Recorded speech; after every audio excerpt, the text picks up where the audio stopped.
It is such an honor to be here this morning. Thank you so much to Pastor Allen and the members of First Lutheran for inviting Lutheran Social Service of Minnesota to be represented here. The gospel reading for today is one of Jesus' most well-known parables, a story intended to portray a deeper moral lesson of selfless love and gracious welcome for all in God's kingdom. Part of understanding the parables involves noting where, when, and how Jesus tells them. Today's parable comes in response to the Pharisees and scribes who criticized Jesus' desire to associate too intimately and perhaps too raucously with sinners. The setting for the passage is established in verses 1 and 2, saying, "Now all the tax collectors and sinners were coming near to listen to him, and the Pharisees and scribes were grumbling and saying, 'This fellow welcomes sinners and eats with them.'" In the verses just before the passage we heard today, Jesus responds to his critics with the parables of the lost sheep and the lost coin, which many of us have heard many times, in which Jesus makes it clear that all God's children are equally valued and celebrated.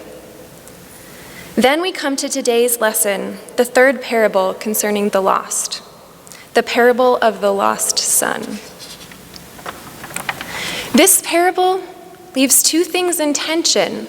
On one hand, Jesus illustrates that the love of God is beyond anything we can possibly imagine. But on the other hand, this expression of love, this divine love, also evokes resentment in those who claim to know who is worthy and who is not.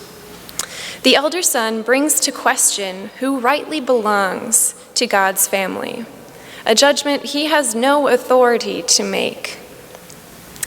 Lutheran Social Service of Minnesota began just over 150 years ago, when a visionary pastor and a compassionate congregation, just like this one, courageously welcomed a group of orphan children into their community and God's family. When Pastor Eric Norelius and his church heard about the parentless children, immigrants from afar, he hitched up his blind horse, a gift from his congregation, I swear that's true, and he rode to St. Paul immediately.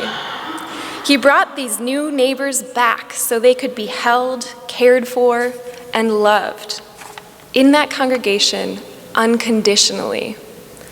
That act of kindness, known now as the Vesa Children's Home, was just the beginning for Lutheran Social Service.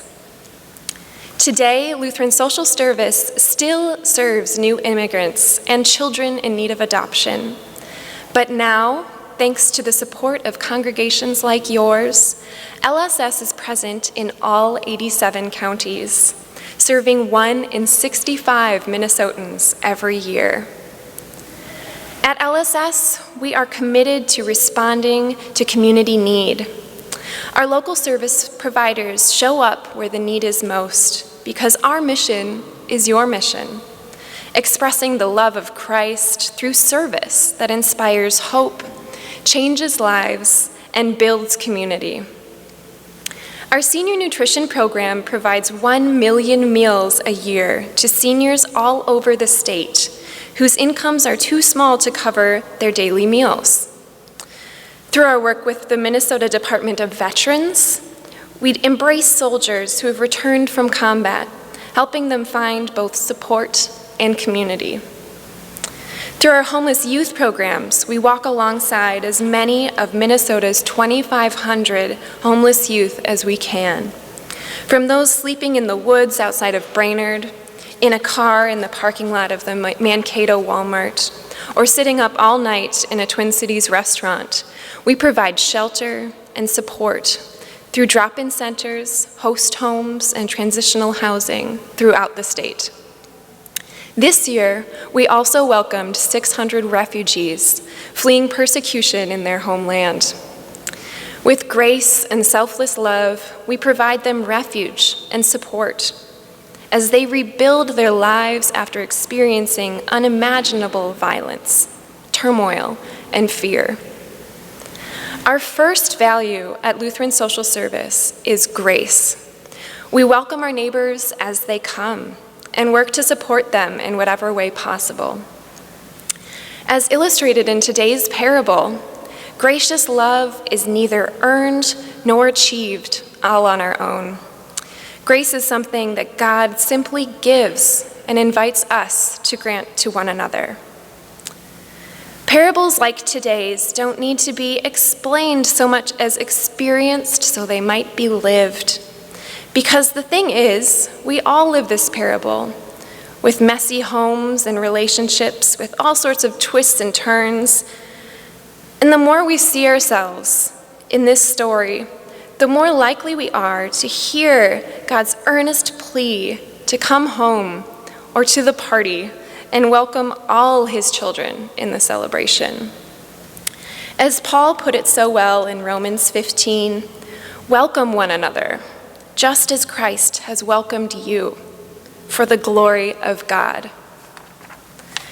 For it is as true as it is unbelievable that God rejoices over each of us and welcomes us all into his family.